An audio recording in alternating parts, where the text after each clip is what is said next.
My name is Nina Weiss. I was born in New York, and I currently live in Chicago, Illinois. I'm a painter. One thing that's remained consistent through many, many years of work is my love of landscape.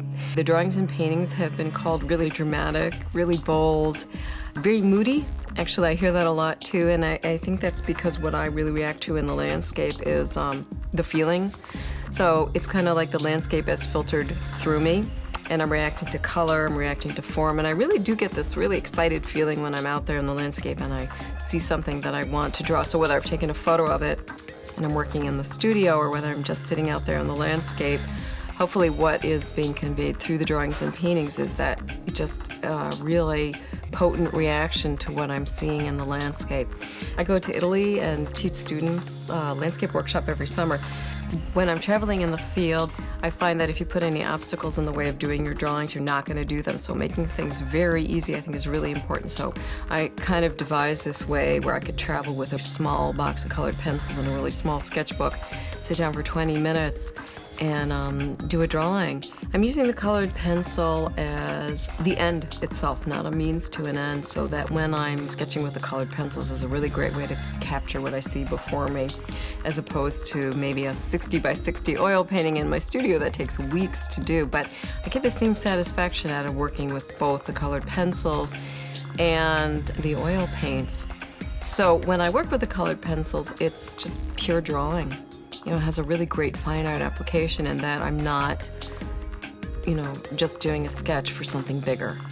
So it is the final product.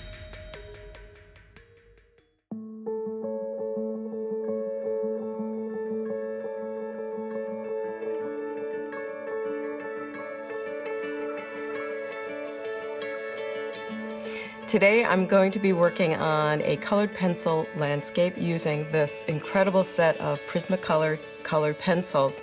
My subject matter is a photograph of a landscape that I came upon during my travels in New Zealand. We were driving through the countryside. I saw this incredible scene and I yelled, "Stop!" Jumped out with my camera and snapped this particular composition. And what I love about it are the big, beautiful shapes, the strong contrast of dark and light, and the movement of the water and this fantastic reflection in the water. I'm going to be using most of the colored pencils that are in my case. What you're not going to see me do is match colors. I'm not going to take green and match the grass and blue and match the sky.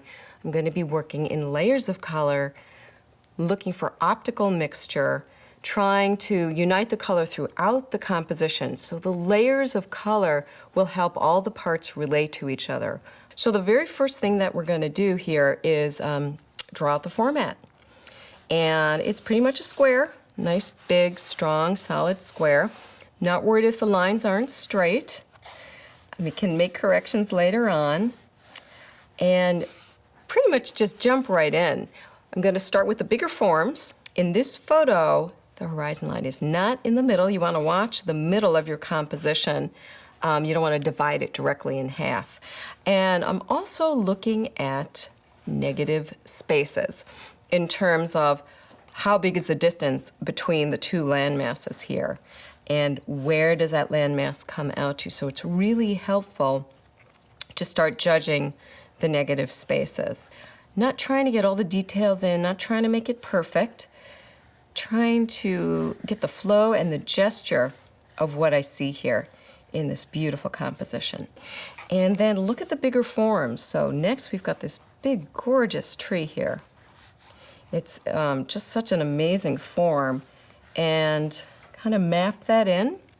And then next I've got this beautiful tree over here, which sort of coincides with the riverbank and through here. And it's good to start with the bigger forms first because then you really know where you are. So all of these kind of keep you in check and keep your composition where you need it to be. And in this very loose gestural stage, this beginning one, you can do that because all of those marks will get eaten up by the rest of my drawing. So it's all interrelated. You don't want to look at it piece by piece or tree by tree. You want to look at the whole picture and make sure that everything is fitting together, which I think we're pretty good. I don't want to get too heavy up in the sky. The sky is actually one place where the red lines might actually show a little bit more, so I'm going to be really loose about getting those in. Just kind of indicate where those are going to want to be. Now, what I'm going to do here is load up. I'm going to be picking from my tray kind of almost random saturated colors that I'm going to use as the underdrawing. And some of them may surprise you because you're not going to think, well, I see pink in that drawing, but you'll see how this works. So what I'm going to be looking at are areas of shadow. And I'm just going to start indicating where those shadows are. The first layer can be pretty aggressive in terms of mark making, but I do want to think about what I'm building here and the direction of the form and the organic, rounded nature of what I'm drawing.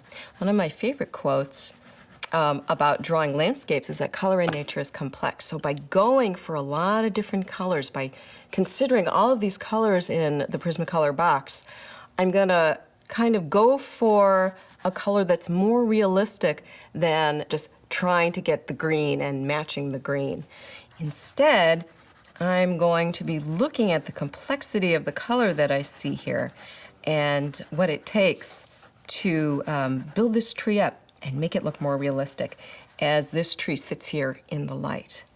So I'm not going to make every area of shadow exactly the same. I want to kind of differentiate from one to the next. So I'm kind of bouncing around, looking at where my areas of dark and light are and establishing those and also making corrections. Now it's never a one color solution, meaning this shadow isn't going to end up being red. I'm going to go back into it and build it up. Certainly red is a warm color, and it's not so bad to have both warm and cool in your shadow, particularly as you near the front of the landscape. Colors that are closer to us will appear warmer, and you can control the sense of depth in your composition by doing warmer darks towards the front and then cooling them as they go back. And a color that I love to use for a dark is an indigo. I will not be picking up a black, and I'm also not going to be using the browns and the grays in the set. What I am going to do is neutralize complements. If I layer a blue over an orange, I will have neutralized the orange, not getting a gray so much as a brown or dulling the orange. So if you can see it in the light, it isn't black. So this is all about color, which is why these pencils are so amazing, because you can just grab the different colors and see the immediacy of your change as you layer them through. Now I need a color for the other part of the reflection, and I'm actually going to go into an orange.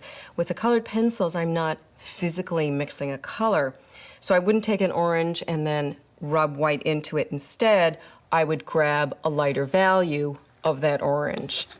Okay, so we're going to go and continue working here with the reflection. And